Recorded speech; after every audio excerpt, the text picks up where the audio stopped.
Sasa tizama hapa.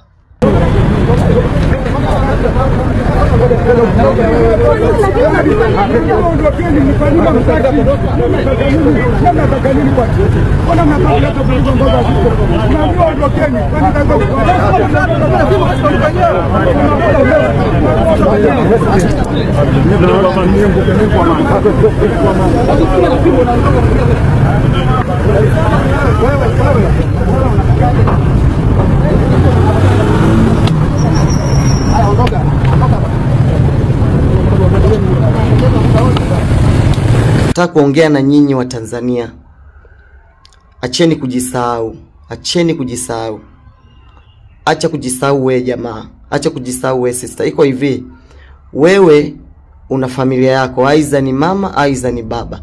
Aiza ni binti, aiza ni kijana. Lakini sidhani kama hauna watu nyuma wanaokutegemea.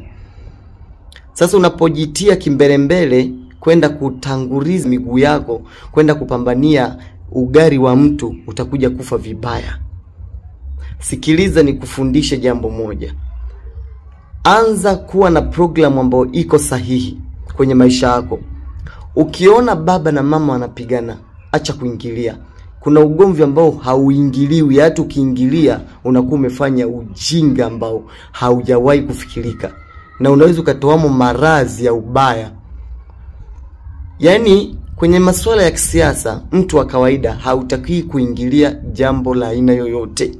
Cha kwanza ni kuambie kitu kimoja. Wewe una familia.